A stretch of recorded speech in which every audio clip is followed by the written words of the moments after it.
Hello everyone, आज के video में हम सीख रहे हैं कुछ डेली यूज़ पावरफुल सेंटेंसेस जो आपको बहुत हेल्प करेंगे कम्युनिकेशन स्किल्स को इम्प्रूव करने में। आज ये डे 1 है, ऐसे और भी वीडियोस आते रहेंगे डेली सेंटेंसेस पे। और जितने भी हम सेंटेंसेस करेंगे ना, मैंने उनको रिलेट करने की कोशिश करी है ग्रामर स्ट्रक्चर्स के हिसाब से, ताकि आप लोग को रट्टा नहीं लगे और आप लोग अपने सेंटेंसेस खुद बनाना सीख लें। तो आइए शुरू करते हैं। बहुत सिंपल सेंटेंसेस हैं। अच्छा, जब हम शुरू करेंगे तो आप लोग जब सेंटेंस आपके सामने आएगा स्क्रीन पे तो आप लोग ऐसा उसको ट्रांसलेशन देने की कोशिश करेंगे पहले खुद भी। ठीक है? करें? देखिए फिर पहला सेंटेंस पढ़िए क्या है? पहला सेंटेंस लिखा है, तुम किसी काम के नहीं हो। यही लिखा है ना? कैसे बोल देंगे इसको हम? You are good for nothing, मतलब तुम अच्छे हो कुछ ना करने के लिए, जो भी करके आओगे खराब ही करके आओगे। ये सिंपल सेंटेंस है। जैसे मैंने बोला वो सुंदर है, शी इज ब्यूटीफुल, वो अमीर है, ही इज रिच। ऐसे तुम अच्छे हो, you are good for nothing. Done, तुम किसी काम के नहीं हो। ये कोई बड़ी बात नहीं है, तो क्या बोल दूंगी? It's not a big deal. It is not a big deal. ये वीडियो उन लोगों को हेल्प करेगा जो अभी बिगिनर्स हैं, जिन्होंने अभी सीखना शुरू करा है। तो ये सिंपल सिंपल सेंटेंसेस आप सीख लें और ऐसा अपने रियल लाइफ में ऐसे इनको बोलने की कोशिश करें। ठीक है? करें next. It's not a big deal, मतलब ये कोई बड़ी बात नहीं है। डन। नेक्स्ट सेंटेंस है, देर सवेर सब सही हो जाएगा। अच्छा समझिए, अगर एक सेंटेंस हिंदी में ऐसे गा पे खत्म होगा तो हम किसका यूज करेंगे? विल का। अब इसमें हम सब्जेक्ट क्या ले लेंगे? सब। Everything. Everything will be all right, everything will be okay. ये जो बी है ये वर्ब की फर्स्ट फॉर्म आ गई है होने के लिए। Everything will be okay, everything will be all right, सब ठीक हो जाएगा। अब देर सवेर के लिए क्या लिखेंगे हम? सूनर और लेटर, जल्दी हो या लेट हो बट हो जाएगा सही, ये तुमको विश्वास रखना है। Everything will be fine, everything will be all right, sooner और लेटर। डन। फाइन भी ऐसे बोल सकते हैं। क्लियर है? मैं माफी नहीं मांगूंगा, फिर गा का सेंटेंस आ गया, तो हम कैसे बोलेंगे? I will not apologise. करें नेक्स्ट। मुझे सुबह से बेचैनी हो रही है। अच्छा एक सेंटेंस सुनिए। जैसे मैंने कहा मैं पढ़ा रही हूँ, तो मैं कैसे बोलूँगी? I am teaching. और मैंने कहा कि मैं तो आज सुबह से पढ़ा रही हूँ, मतलब मैं पहले भी पढ़ा रही थी, अभी तक पढ़ा रही हूँ। तो अगर कोई काम जो पहले भी चल रहा था अभी तक कंटिन्यू है तो उसमें हम क्या लगाएंगे? Has have been plus ING। ये क्लैरिटी सबको होनी चाहिए, अदरवाइज आप हमेशा स्ट्रगल करेंगे। ठीक है? अच्छी इंग्लिश बोलने में। मुझे सुबह से बेचैनी हो रही है तो कैसे बोलेंगे? I have been feeling. ये फील वही महसूस करने वाला है, ये फील वर्ब की फॉर्म है, महसूस करना। Second form felt, third form felt. I have been feeling uneasy. सुबह से फिर क्या लगाएंगे? Since morning. इनको बोल करके भी देख लेंगे साथ साथ। ठीक है? I have been feeling uneasy since morning.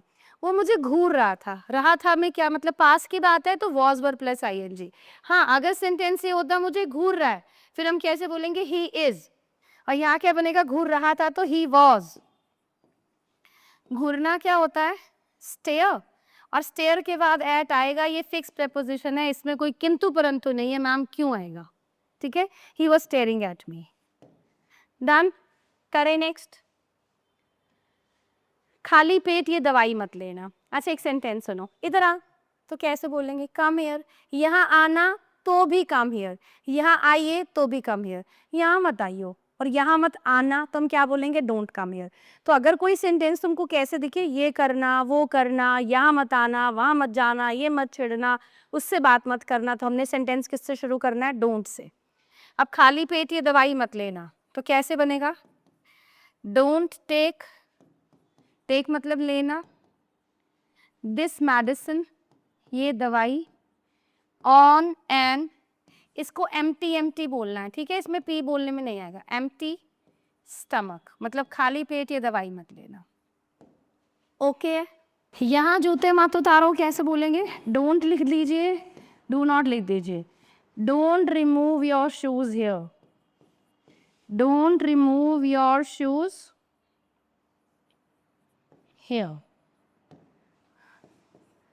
Do not लिख लीजिए या इसका कॉन्ट्रैक्टेड फॉर्म है डोंट, एक ही बात है। ठीक है, करें नेक्स्ट। नेक्स्ट सेंटेंस देखेंगे, वह मेरा हमनाम है। हमनाम मतलब उसका और मेरा नाम सेम है, तो कैसे बोलेंगे? He is my name sec, he is my name सेक। ठीक है, जैसे मैंने कहा कि तुम्हारा नाम भी वही है जो मेरा है, तो मैं क्या बोलूँगी? योर माई नेम सेक।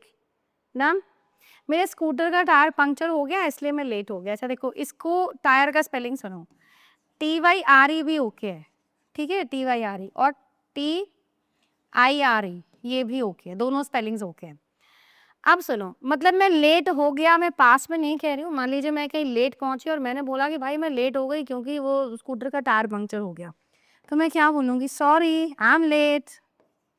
ऐसा सॉरी भी लिख सकते हैं, सॉरी आई एम लेट, मैं लेट हूँ। क्यों?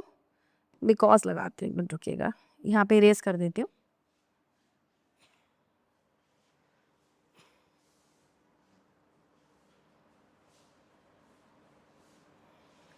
Because I got a flat tyre. I got मतलब हो गया, आई गॉट अ फ्लैट टायर।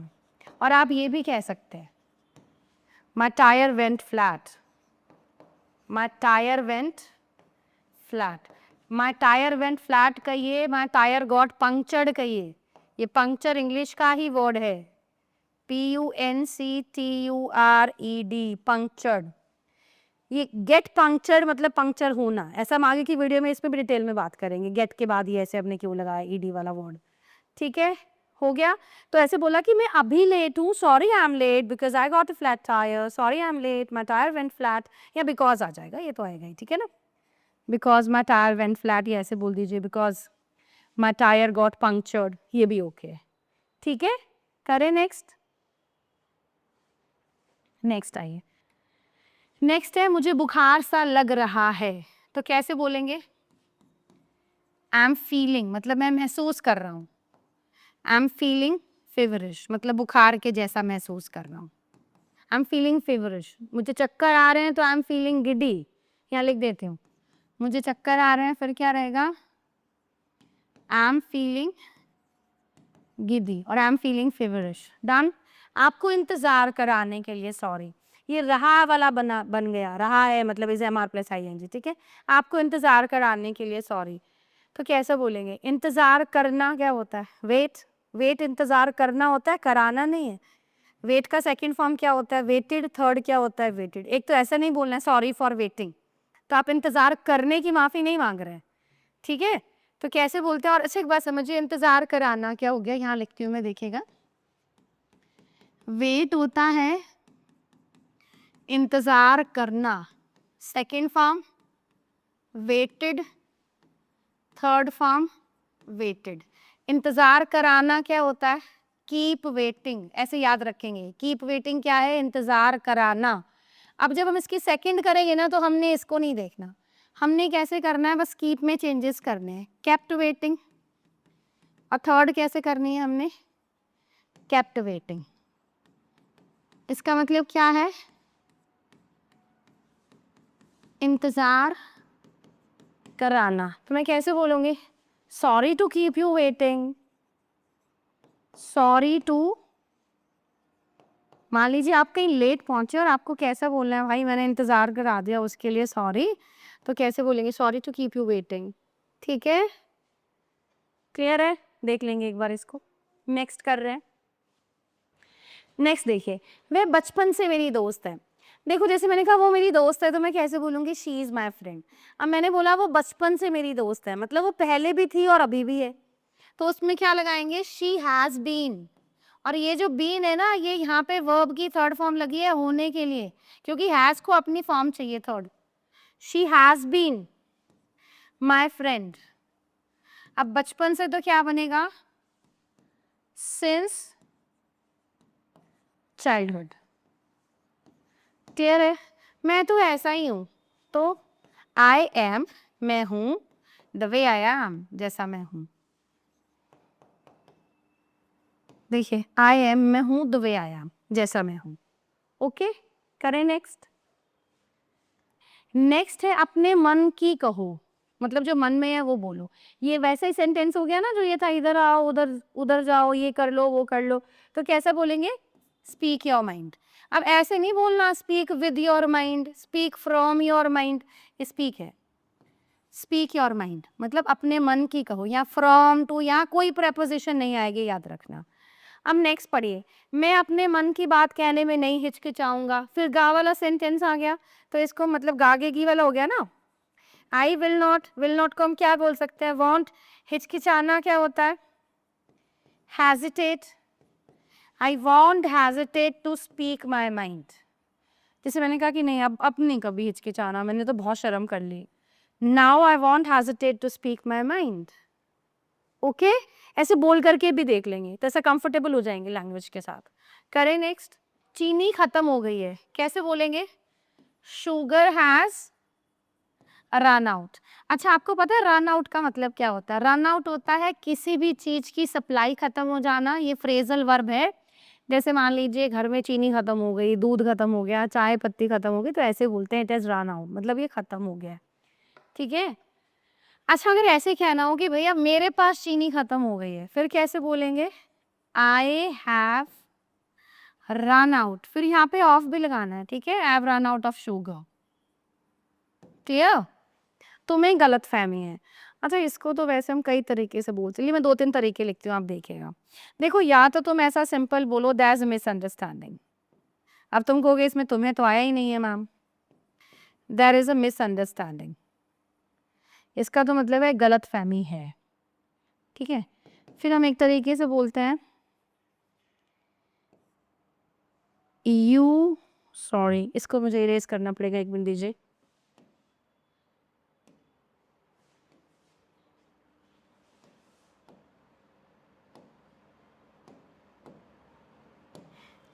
अच्छा, नेक्स्ट देखिए, या तो बोलिए देयर इज अ मिसअंडरस्टैंडिंग, या कैसे बोल सकते हैं?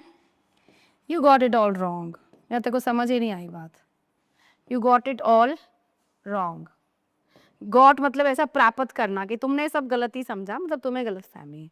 या ऐसा भी बोल सकते हैं you are under a wrong impression. ये रॉन्ग है, ये भी रॉन्ग है, ये भी रॉन्ग है। ओके, गलत नहीं है, मतलब लिखा रॉन्ग है, ये स्पेलिंग है ये। You are under a wrong impression. Impression वही भाव है कि तुम एक गलत आभास में हो, तुम गलत भाव में हो। ठीक है, क्लियर है? नेक्स्ट देखिए, मेरे एग्जाम्स पास आ रहे हैं, मतलब रहा रहे में बनेगा ना, ये भी is am are plus I N G में, तो कैसे जाएगा sentence? My exams are drawing near. ये ड्रॉ नियर जो है इसका मतलब होता है पास आना। ड्रॉ नियर मतलब करीब आना, पास आना। My exams are drawing near, Diwali पास आ रही है, दिवाली इज ड्रॉइंग नियर। ठीक है, तुम मुझ में कमियां क्यों ढूंढ रहे हो? अब फिर ये भी रहा रहे वाला आ गया, तो वाई आर यू, ऐसे ये स्ट्रक्चर जरूर याद रखिए। ठीक है, वाई आर यू ढूंढना क्या होता है? फाइंड, आई एन जी कर दूं? Why are you finding faults with me, और यहाँ पे ऐसे विद आएगा। ठीक है, मतलब तुम मुझ में कमियां क्यों ढूंढ रहे हो। ये एक ऐसे इडियम भी है, टू फाइंड फॉल्ट विद, मतलब दोष निकालना, कमी ढूंढना।